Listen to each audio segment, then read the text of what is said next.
Repeat after me. Wise. Wise. Wise Dana. Wise Dana. Smart. Smart. Smart akıllı. Smart akıllı. Stop using this kind of repetitional techniques in order to teach the vocabulary. Instead of, for example, you can use the text-based vocabulary techniques. Like, here's the word wise, and here's a sentence. So we need to make full translation of the sentence. So for students, it will give association that wise in what kind of context we can use and in what kind of context we can use, and they will feel that each word correctly. Okay, so the next one is we should use them based on the real life situations. It means that they should know. Wise means it means you are so smart person. You are poor down person. That's why it's important to use them in a real life context. Not only in real life, also in complex sentences. While teaching practice, we understood that just giving them just a structure, it wouldn't be helpful for students. So we need to show them the clear structure for each sentence. Okay, well, the first one is introduction. It means that they should paraphrase the key things. It means that if it's about the technology, they should know the basic information about the technology. And overview.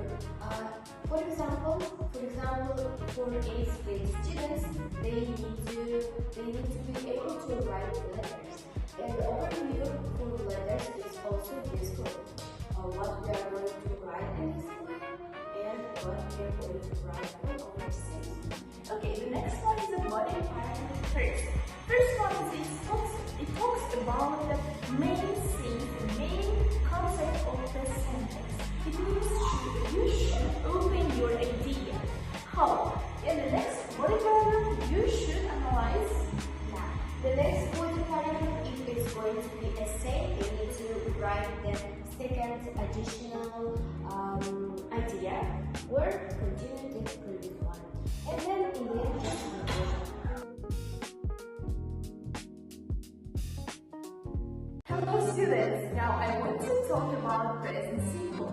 So, present simple. Let's talk about present simple structure. The present simple structure is the subject plus verb 1, S, ES, and the RES.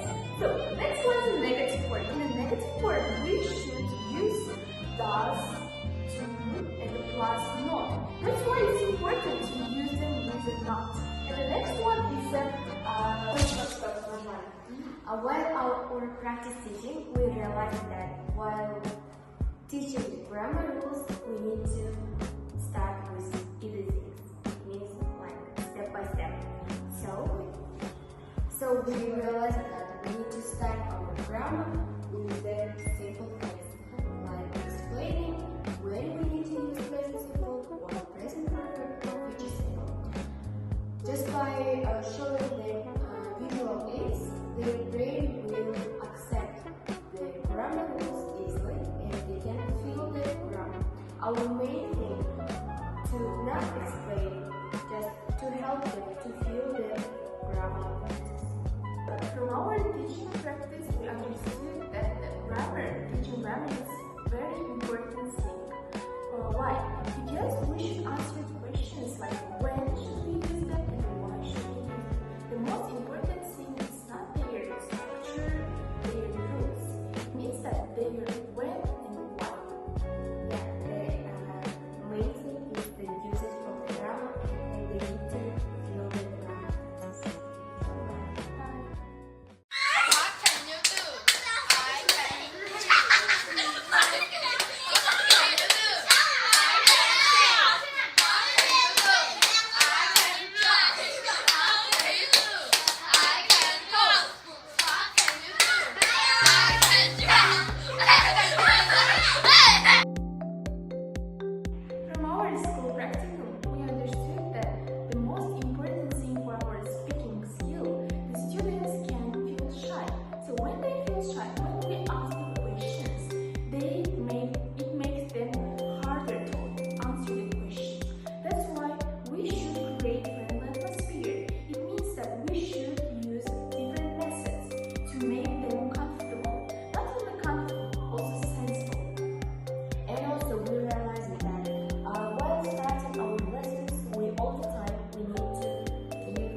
more comfortable in this kind of atmosphere.